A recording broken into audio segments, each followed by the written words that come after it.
Mahdi Mahmoud al-Nashar denies he had anything to do with the bombings that killed 54 people, and so far no charges have been filed against him.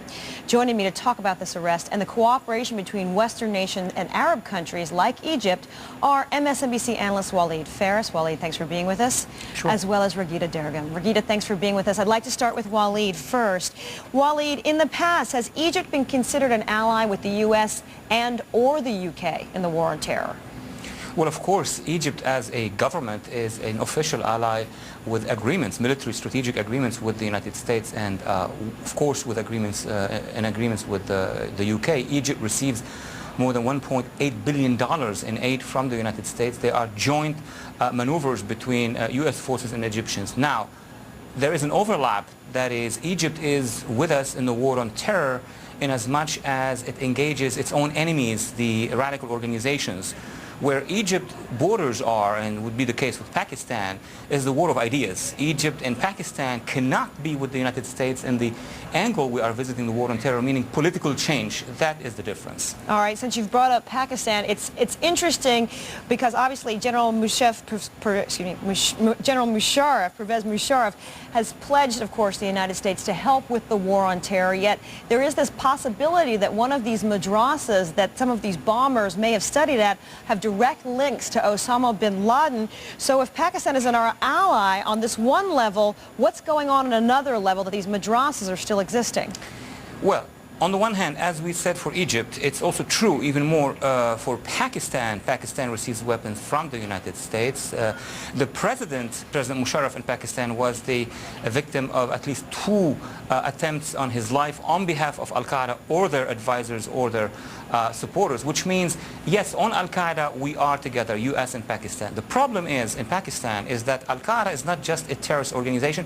It has tremendous influence among tribes which are pro-Taliban, and these schools are not manned by Musharraf. These schools, madrasa, are manned by the Wahhabi, the Salafi, and the other fundamentalists. So it's a very strategic and difficult decision on behalf of the Pakistani government to go after these schools without going after the tribes and risking an all-out civil war in Pakistan. All right, Waleed, I'm going to ask you to hold on and take a listen to some of these poll numbers we're going to talk about with Raghida, and we'll get your input a little bit later on.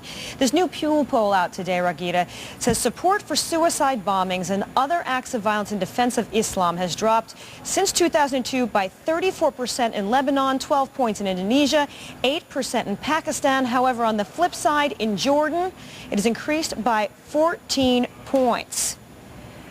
Why the increase in Jordan? Why the decrease in these other countries? Well, let's take a look at the decrease first. That's the good news. And the fact of the matter is that these numbers came before the bombing of London, the bombings in London. So that has been a consistent wave that has been taking place in the Arab and the Muslim world. It has not been paid attention to much by the media, international media, the U.S. media in particular, but it has been taking place. And so that is the good news. And as far as Jordan is concerned, probably the reason is that Jordan is boxed between 2 places where there are occupations from the point of view of those in Jordan.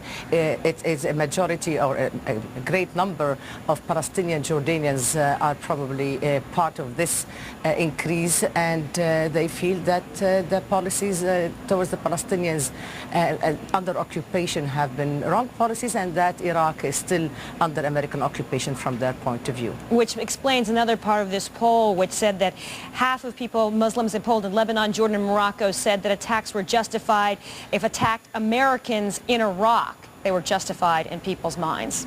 Yeah, that's what, you see, again, this is very much seen as a bilateral war, if you will, one between the United States and the bin Ladens of the world, the Osama bin Ladens.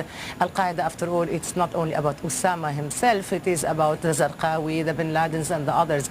Now, some feel that those people were created by the United States and Saudi Arabia and Pakistan, for that matter, during the later part of the 80s in Afghanistan, but some others also think that they were called to come on to Iraq by the war in Iraq, and therefore Iraq has become the battleground for this horror of the war on terrorism. And I need to let Waleed take the last 20 seconds to get his thoughts on the poll. Well, quickly, I will only add that, for example, in the cases of Lebanon, because of the departure of Syrian forces, people have more freedom to express their real views. That would be the same case in Iraq. And of course, the other countries are significantly influenced by the pan-Arab media, which also will be divided, is divided on the issue as well. An incredibly interesting poll, and you can but read bottom line, it's good news in this poll, and that should be encouraged and mobilized and built upon by policies and paying attention to the positive trend. And that's a great note to end on. MSNBC analyst Waleed Faris and Raghida Dergham, thanks to both of you. Thank you. Thank you.